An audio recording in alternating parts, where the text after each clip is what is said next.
Hello மக்களே! இன்னைக்கு வந்து பார்த்தீங்கன்னா, யார பத்தி பேச போறோம் அப்படின்னு சொல்லிட்டு பார்த்தீங்கன்னா, கர்ம வீரர் காமராசர பத்தி தாங்க பேச போறோம். அவர் யாருன்னா, இந்திய அரசியல்வாதி மற்றும் தமிழ்நாட்டின் தலைசிறந்த முன்னாள் முதல்வர்ன்னு சொல்றாங்க.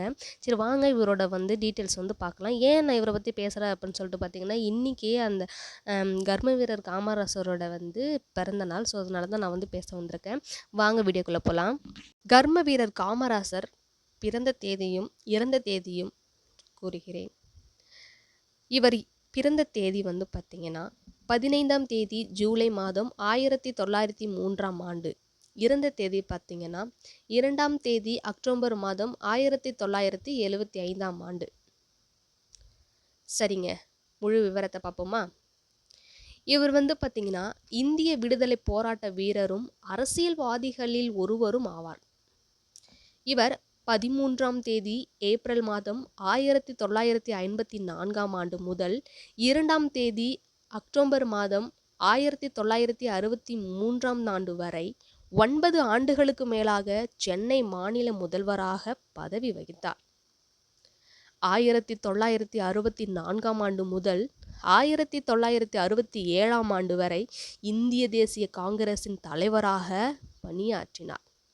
அப்பொழுது லால் பகதூர் சாஸ்திரி மற்றும் இந்திரா காந்தி ஆகியோர் இந்திய தலைமை அமைச்சர் பதவிக்கு உயர்த்தப்படுவதற்கு காரணமாக இருந்தார்.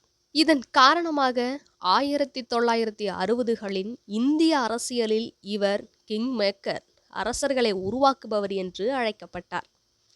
பின்னர் இவர் நிறுவன காங்கிரஸ் கட்சியின் நிறுவனராகவும் தலைவராகவும் இருந்தார். 1942இல் வெள்ளையனே வெளியேறு இயக்கத்தின் போது 3 ஆண்டுகள் சிறையில் இடப்பட்டார். இந்திய விடுதலைக்கு பிறகு காமராசர் 1952ஆம் ஆண்டு முதல் 1954ஆம் ஆண்டு வரை இந்திய நாடாளுமன்றத்தின் மக்களவை உறுப்பினராக பணியாற்றினார். பின்னர் ஏப்ரல் 1954ஆம் ஆண்டில் சென்னை மாநிலத்தின் முதலமைச்சராக பதவியேற்றார். ஏறக்குறைய 10 ஆண்டுகள் முதலமைச்சராக இருந்த இவர் மாநிலத்தின் உள்கட்டமைப்பை மேம்படுத்துவதிலும் ஏழைகள், பின்தங்கியவர்களின் வாழ்க்கை தரத்தை மேம்படுத்துவதிலும் முக்கிய பங்காற்றினார். குழந்தைகளுக்கு இலவச கல்வி தந்ததோடு அவர்களுக்கு இலவச மதிய உணவு திட்டத்தையும் அறிமுகப்படுத்தினார். இவர் தமிழகத்தின் கல்வியை மேம்படுத்துவதில் ஆற்றிய பங்கின் காரணமாக கல்வி தந்தை என்று பரவலாக அறியப்படுகிறார் இவர். காமராசர் எளிமைக்கும் நேர்மைக்கும் பெயர் பெற்றவர். இவர் கருப்பு காந்தி, படிக்காத மேதை, பெருந்தலைவர், கர்ம வீரர் என்று புகழப்படுகிறார்.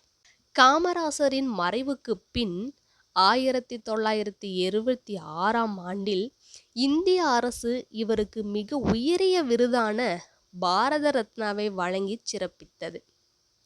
மதுரை காமராசர் பல்கலைக்கழகம், சென்னை பன்னாட்டு வானூர்தி நிலையத்தின் உள்நாட்டு முனையம் தொடங்கிய பல தெருக்களுக்கும் கட்டிடங்களுக்கும் காமராசர் பெயரை சூட்டி சிறப்பித்துள்ளார்கள்.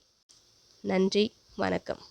ஓகே மக்களே, அவ்வளோதான். நம்ம காமராஜர் ஐயாவை பற்றி ஒரு சின்னதாக ஒரு பதிவு நம்ம சொல்லியாச்சு. இன்றைக்கி பார்த்திங்கன்னா ஐயாவோட பர்த்டே. ஸோ அதனால் அவருக்கு நான் விஷ் பண்ணிக்கிறேன். ஹாப்பி பர்த்டே காமராஜர் ஐயா. பட் நீங்கள் இந்த தருணத்தில் நீங்கள் உயிரோடு இல்லை.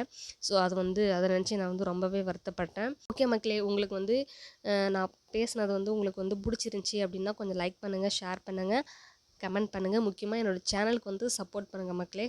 பாய்.